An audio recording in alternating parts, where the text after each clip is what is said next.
8장 1절부터 22절까지 말씀으로 여호와의 규례를 알라, 여호와의 규례를 알라, 이런 제목으로 말씀의 의미를 나누고자 합니다.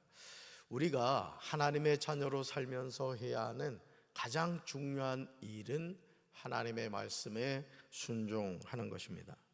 그러나 안타깝게도 우리는 하나님 여호와의 목소리를 순종하지 아니하며 교훈을 받지 않습니다.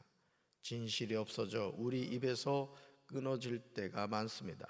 심지어 하나님 앞에서 악을 행하기도 합니다.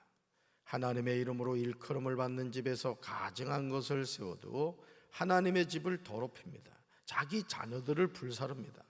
이 모든 일은 하나님이 명령하지 아니하였고 하나님 마음에 생각하지도 아니한 일입니다. 결국 어떻게 됩니까? 하나님은 유다의 성읍들과 예루살렘의 모든 거리에서 흥겨워하는 소리와 기뻐하는 소리, 즐거워하는 신랑 신부의 목소리를 사라지게 하겠다고 하십니다. 왜냐하면 온 나라가 황무지로 바뀔 것이기 때문입니다. 하나님의 심판입니다. 예레미야 8장은 완고한 백성의 비극적 파멸에 관하여 전하고 있습니다. 하나님의 심판은 상상할 수 없을 정도로 냉혹합니다. 여러분, 우리가 이 노아의 방주에 대한 말씀을 이렇게 알고 있습니다만은 가만히 생각해 보세요. 하나님께서 어느 날 의로운 노아에게 나타나셔서 지금부터 방주를 만들어라, 내가 물로 이 세상을 심판할 것이다 말씀하셨죠. 노아는 하나님의 말씀에 순종해서 세 아들과 함께 방주를 만듭니다. 그러나 그 방주의 문을 누가 닫으셨다고요? 하나님이 닫으셨습니다. 노아의 8 식구 외에는 그 당시에 이 지구에 살던 그 사람들이 다 수장이 되었어요. 물의 심판입니다. 그러니까 하나님은 사랑의 하나님이시지만 기회를 주셨음에도 그 기회를 활용하지 않는 사람들에게는 어떻게 하신다? 완전히 심판하신다는 것이죠. 사람들이 유다 왕들의 뼈와 유다 지도자들의 뼈와 제사장들의 뼈와 예언자들의 뼈와 예루살렘 주민의 뼈를 그들의 무덤에서 꺼내다가 그들이 좋아하고 노예처럼 섬기고 뒤쫓아다니고 뜻을 물어보면서 찾아다니고 숭배하던 해와 달과 하늘의 모든 천체 앞에 뿌린다는 거예요. 그래도 그 뼈들을 모아다가 묻어주는 사람이 아무도 없다는 거예요. 이제 땅바닥에서 거름이 되고 맙니다. 사랑하는 성도 여러분, 하나님이 사용하시는 심판의 도구로 유다를 침략해 들어온 이방 민족이 패배자들을 더욱 모독하기 위하여 왕들과 귀족들, 또 선지자들과 일반 시민들의 무덤을 파헤쳐서 그 뼈를 끄집어냅니다.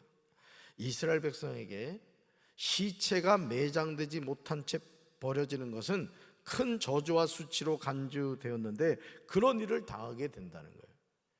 그러니까 하나님이 진노하시면 그 하나님의 진노의 심판이 아주 무서운 결과를 일으키게 된다는 겁니다. 그런데 유다 백성이 좋아하고 노예처럼 섬기고 뒤쫓아다니고 뜻을 물어보면서 찾아다니고 숭배하던 해와 달과 하늘의 모든 천체 앞에 뿌려진다는 거예요. 그 우상들은 그 뼈들을 무관심하고 냉정하게 내려다봅니다. 왜냐하면 아무것도 할 수 없기 때문이죠. 그러니까 여러분, 오늘 우리가 살아계신 하나님을 우리가 믿고 섬기는 것과 생명이 없는 인간이 만들어 놓은 우상을 따라간다는 것은 이건 뭐 비교할 수 없는 것이죠. 그러니까 여러분, 사실 어떻게 보면 이 절에 있는 이 불자들, 그 스님들 생각하면은 너무너무 불쌍한 거예요. 왜? 지옥불을 향해 가고 있기 때문에. 그러니까 여러분, 오늘 우리가 하나님의 자녀로 이 세상을 살아가면서 길과 진리와 생명 되시는 예수님을 알고 그 예수님과 더불어 천성문을 향해서 간다는 것은 가장 큰 축복이죠. 아멘이십니까? 여러분, 우리가 이 산에 가서 길을 잃어버리는 경우가 있잖아요, 그죠? 길을 잃어버리는 경우가 있는데, 여러분, 길을 잃어버렸을 때 어떻게 하다가 길을 찾았어요. 그때 그 기쁨은 아마 여러분 상상할 수 없을 정도일 겁니다. 이 세상 많은 사람이 길을 잃어버리고 있다고요. 생명의 길을 잃어버리고 있다고요. 멸망의 길을 가고 있다고요. 그런데 저와 여러분은 지금 어떤 길을 걸어가고 있어요? 생명의 길. 그 길이 누구예요? 예수란 말이에요. 예수. 할렐루야. 예레미야 8장 3절에서 하나님은 무서운 심판의 말씀을 하세요. 우리는 이 말씀을 명심해야 돼요. 3절 같이 읽습니다. 이 악한 민족에 남아있는 자, 물은 내게 쫓겨나서 각처에 남아있는 자들이 사는 것보다 죽는 것을 원하니라. 만군의 여호와의 말씀이니라. 예레미야 8장 1절부터 3절에 나오는 내용은 바벨론 군대에 의해서 저질러질 만행에 대한 예언입니다. 바벨론은 유다 백성을 능멸하기 위한 목적 외에 무덤 속에 묻힌 귀중한 폐물들을 약탈할 목적으로 무덤을 파헤쳤다고 해요. 얼마나 끔찍한 일입니까? 하나님의 수많은 권고와 견책을 무시한 결과는 끔찍하고 견딜 수 없는 심판이라는 것을 깨달아야 돼요. 이 악한 민족 중에 살아남은 자들은 내가 흩어버린 곳에서 사는 것보다는 차라리 죽음을 원할 것이다. 전능한 나 여호와의 말이라고 말씀하세요. 그러니까 여러분, 하나님을 떠난 인생은 소망이 없는 거예요. 아멘. 그게 여러분, 오늘 그래도 이 세상에서 성공한 사람이다, 잘 나가는 사람이다, 뭐 돈 많은 사람이다, 그죠? 이름 있는 사람이다. 근데 그 사람이 하나님을 압니다. 여러분, 인간은요, 하나님을 믿지 않으면 반드시 세 가지에 빠지게 돼 있어요. 물론 이 교회 다니는 사람도 여기에 노예가 되어 살아가는 가짜 그리스도인들이 많습니다만 그 세 가지가 뭐냐?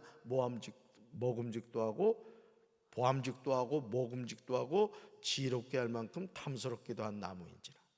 이게 결국 뭐예요? 육신의 정욕과 안목의 정욕과 이생의 자랑이에요. 그러니까 하나님을 떠난 인생은 반드시 이것에 노예가 될 수밖에 없다는 거예요. 지금도 뭐 그 지기현 판사가 여러분 매스컴에 지금 도배가 됐잖아요. 룸살롱에서 대접을 받았다는 거예요. 룸살롱에서 차가 법원에 와가지고 그 판사를 데려갔다는 거예요. 간도 크죠. 그러니까 여러분, 이 세상에 우리가 흔히 말하는 그래도 우러러 봐야 된다고 생각하는 사람들의 삶의 실상이 그렇게 부패해 있는 거예요. 그러니까 하나님의 자녀로 우리가 살아가면서 항상 우리 스스로도 자신을 점검해 봐야 되는 거예요.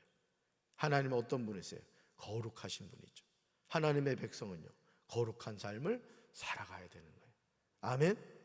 내 마음과 생각 입술에 마귀가 집을 짓게 하면 안 된다고요. 아멘이십니까? 하나님이 돌이킬 수 있도록 주신 회개의 기회를 선용해야 돼요. 그 기회가 아무 때나 주어지지 않습니다. 이 땅에서 하나님을 무시하며 온갖 악행을 통해 육신의 배만 불리던 자들에게 최종적으로 임할 영원한 심판은 이보다 더욱더 참혹하다는 것이죠. 예레미야 8장 4절부터 17절은요 죄와 벌에 관한 내용이 나와요. 4절에서 하나님의 선지자 예레미야에게 말씀하십니다. 우리는 하나님이 말씀하시는 의미를 깨달아야 돼요. 우리 쉬운 성경으로 4절 읽습니다. 너는 유다 백성에게 말하여라. 나 여호와가 이렇게 말한다. 사람이 넘어지면 다시 일어나지 않겠느냐? 그릇된 길로 가면 다시 돌아오지 않겠느냐? 아멘. 하나님이 지금 묻고 계신 거예요. 사람이 넘어지면, 여러분 넘어진 자리 그냥 있어요? 다시 일어나죠. 그릇된 길로 가면 아유 내가 길을 잘못 들었네, 이 길이 아니구나, 어떻게 해요? 다시 돌아온다 이거죠. 사람이 넘어지면 당연히 다시 일어나지 않습니까? 사람이 그릇된 길로 가면 다시 돌아오지 않습니까? 그런데 이어지는 5절 보세요. 유다 백성은 그렇지 않다는 거예요. 뭐죠? 기회를 선용하지 않은 거예요. 돌이킬 수 있는 회개의 기회를 선용하지 않은 거예요. 이 시간 하나님의 탄식하시는 소리가 들리십니까? 우리 5절 같이 읽습니다.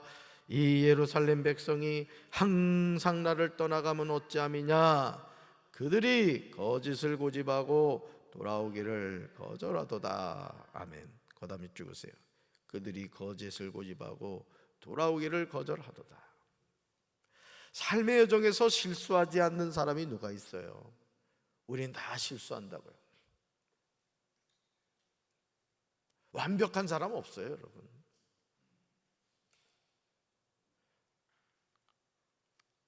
그리고 그 실수를 통하여 우리는 무엇인가를 배우게 되죠. 아, 이렇게 하면 안 되는구나. 이거 내가 실수했구나. 깨닫게 된단 말이죠. 그리고 배워요. 그러나 유다 백성은 완악하고 목이 곧은 백성이라 자기 잘못을 통하여 전혀 깨닫지 못했고 돌이키지 않았습니다. 사랑하는 성도 여러분, 오늘도 많은 사람이 하나님을 떠나 세상으로 갑니다. 그들이 거짓을 고집하고 돌아오기를 거절해요. 읽어볼까요? 하나님은 죄인이 하나님께로 가까이 나오기를 원하십니다. 아멘. 누구한테로?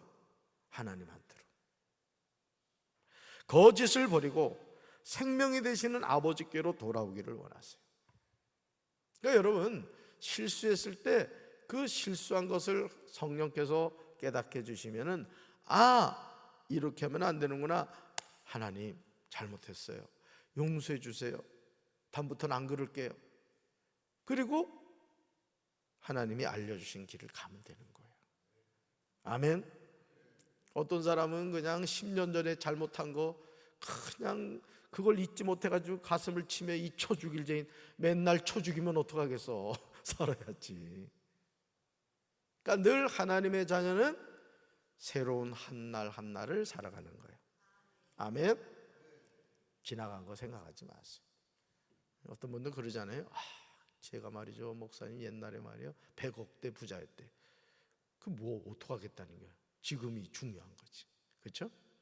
항상 하나님의 자는 오늘을 살아야 돼요. 물론 지나간 과거의 교훈은 잊으면 안 돼요. 그렇게 해서 이랬어. 그런 어떤 교훈적인 것은 기억하되 오늘을 열심히 살아야지. 어떤 성도는 그런 분이 있습니다. 내일부터 새벽기도 안 돼. 돌아가실 때까지 새벽기도 못 한대요. 오늘부터 해야 돼요. 오늘부터. 아멘이십니까?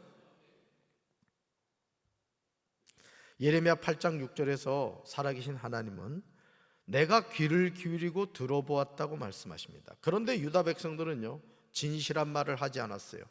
내가 이런 일을 하다니 자책은 하면서도 자신의 악행을 뉘우치는 사람이 하나도 없었어요. 그들은 모두 자기들의 그릇된 길로 갔습니다. 마치 전쟁터로 달려가는 군마들처럼 떠나갔어요.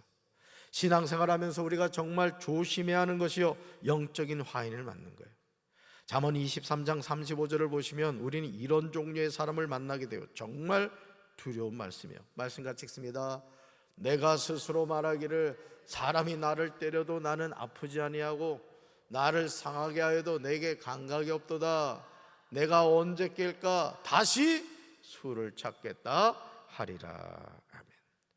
죄를 죄로 보지 않는 것, 악을 악으로 보지 않는 것, 이것은 영적인 화해를 맞아서 그런 거예요. 주님의 몸인 교회 안에서도 이런 모습이 너무 많아요.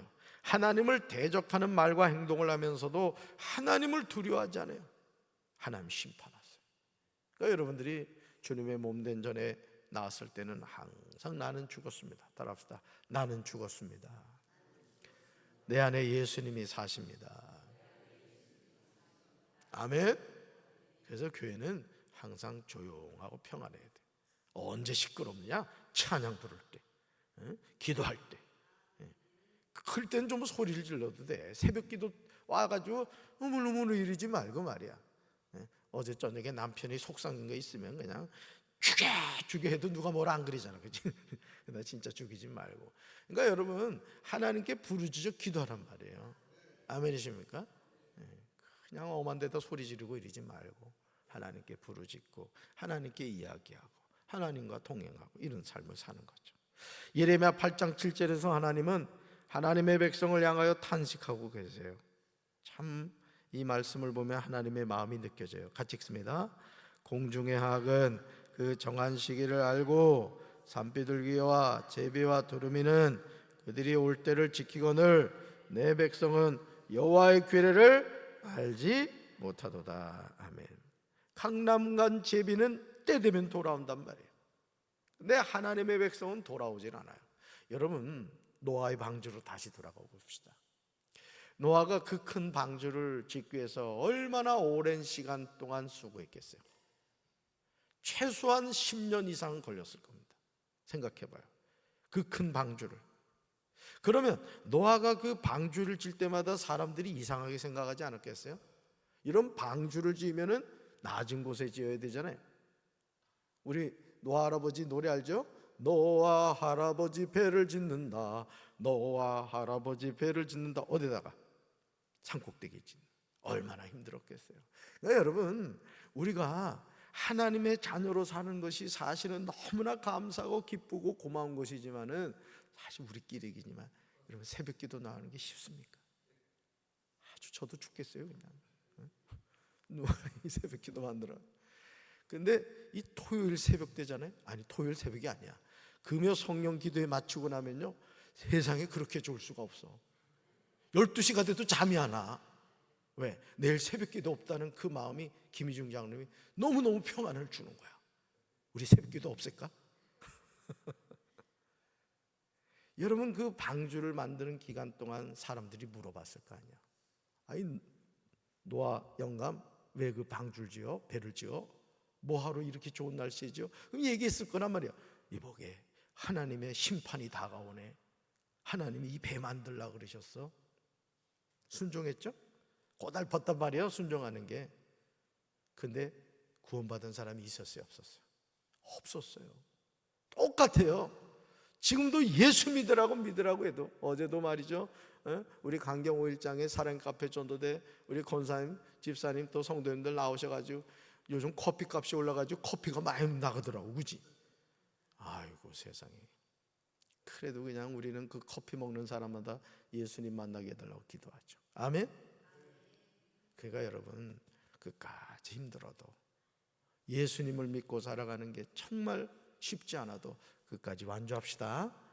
오늘도 그 하나님 바라보면서 하나님의 마음을 알고 하나님 마음을 아프게 하는 성도가 아니라 하나님이 바라볼 때 껄껄껄 웃는, 그래, 아무개 장로 때문에 내가 산다.